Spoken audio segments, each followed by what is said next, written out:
across this really interesting article that asked a question: do we wield even more power now over the video game entertainment industry than we have in past decades and past console generations? And emphatically, I'm going to say yes.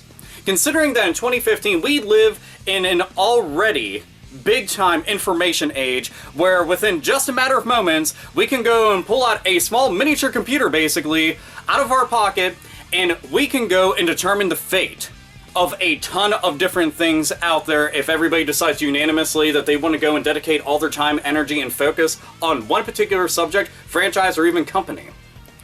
We can look up things and get all the info that we need. We can go and look up all the different news, all the different updates, screenshots, videos, everything and anything within a matter of seconds, and that's just from our pockets.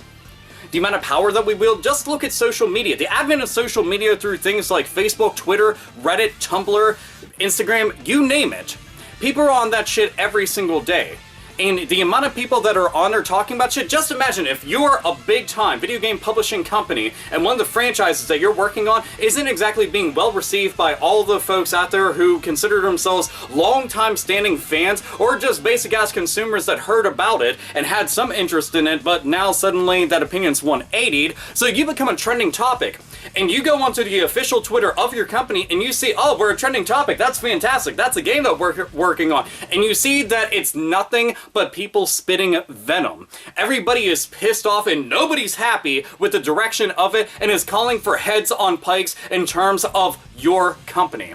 That is not the kind of PR that you want whatsoever, and you obviously want to turn that shit around because you don't want all your money to go right down the shitter, which is one of the things that companies need to start doing. Some of them are arrogant, stupid, and cocky, and because they have all sorts of other income floating in from other interests, well, guess what? They continue to act like assholes. Konami, Konami, Konami, Konami. Who else could I be talking about right now other than Konami? And we've seen companies who have changed their ways, turned shit around, and are essentially on the right path to getting shit back in order, such as Capcom. And Tokyo Game Show is next month, so hopefully Sega will be joining up with Capcom to go and right that ship, because lately, things haven't been looking all that great.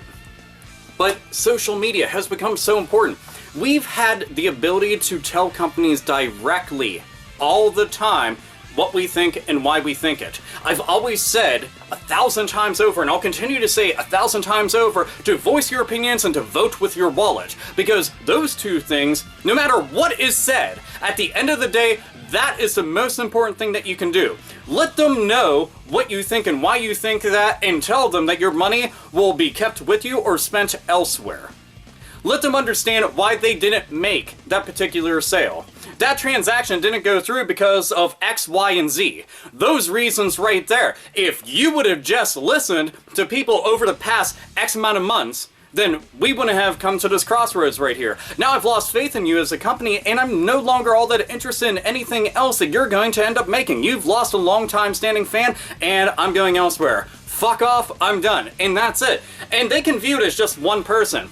But if everybody is deciding that they're going to go and say that, one person becomes 2 people, becomes 4 people, becomes 8 people, becomes 16, becomes 32, becomes 64, becomes 128, and continues to grow into thousands, tens of thousands, hundreds of thousands, and even millions. And that's something that they're going to have to weigh out their options now. Do we want to continue being a big fuck up of a company, or do we want to go and fix all these errors?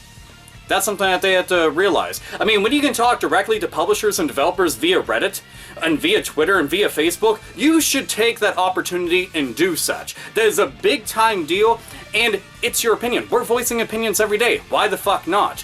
And this year, I mean, it's a big time for doing that. So look at something else.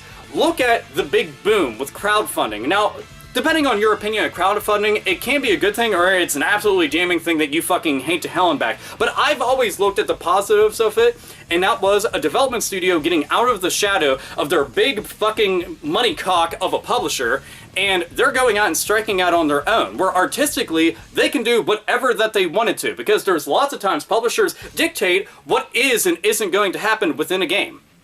All because they're supplying the resources and they're supplying the money. So guess what?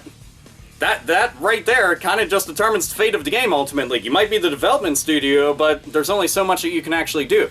Now crowdfunding has allowed them to go and get the game funded pretty much as a pre-order of sorts.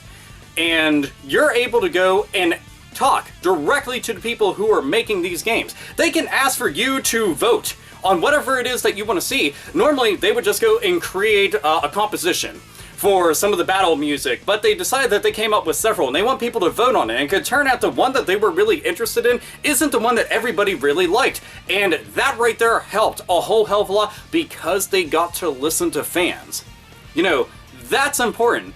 Whenever you get to see the progress of a game as it's being created, that's amazing. Whenever you get to be a part of the creation process of anything that you're invested in, that's a big ass deal. You know, and all those people out there will appreciate the living hell out of all this. You know, it might be frustrating to a certain extent because you're going to hear some people go and bitch and complain, but the thing is, the 1% out of that are just going to be assholes for the sake of being assholes doesn't really mean shit whenever you need to focus on the 99% who are in 100% full support of you. And this, again, is really nice for them. So many indie games have been put out, and we're talking on like funding of almost jack shit. Still turned out to be really good games, but if they had a little bit more, or they even just had a little bit more exposure, things could have been so much better. Again, this is a way that something like that can happen. Look at Steam.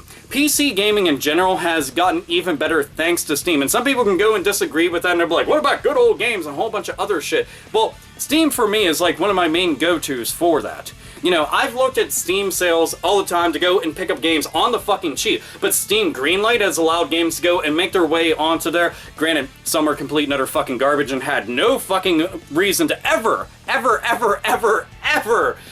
exist on there, but, you know, shit happens. But Steam Greenlight has allowed the opportunity to go and put certain games in a spotlight that normally would have gone unheard of.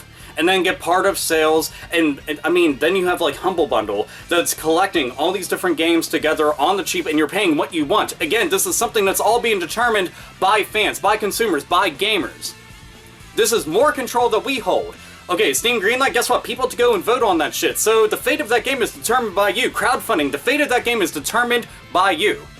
You know, that's a big ass deal. And you know, companies are going and changing the way that they do things entirely because of fans and because of consumers and because of gamers. You know, look at YouTube. Okay, YouTube originally just was a small-ass video platform. And I mean, we're talking years prior to Google ever coming in and buying it up and then becoming the big fucking monster that it is today that we all take for granted. I mean, YouTube is 10 years old. Think about that for a moment. Now it's something that people go to every single day to find walkthroughs, to find playthroughs, to find live streams, to find reviews, to just find news articles, tons of different shit here on YouTube. You know, I've talked about social media, and to a very certain minor extent, you could actually consider YouTube to be such a thing because people are actually discussing things on there. You can actually look at, you know, the actual comment section as being like forums and posts and shit. To a certain degree. I know that might seem like I'm stretching a bit, but just roll with it and understand like the actual point that I'm trying to make is that people are discussing these things every single day. Millions and billions of people every single month come onto the website, and gaming is one of the biggest platforms for YouTube. Now think about that for a moment. You know, your game that you're putting out could actually be getting exposure by one of the biggest Let's Players out there. Just imagine if PewDiePie decided to go and pick up your game, your indie game that you put out, and he decided to go and make that into a thing. Okay, Five Nights at Freddy's and Minecraft, just two big-ass fucking games, whether you love them or hate them, are nothing but indie games. And because of fans, because of consumers and gamers, those turned into overnight success stories.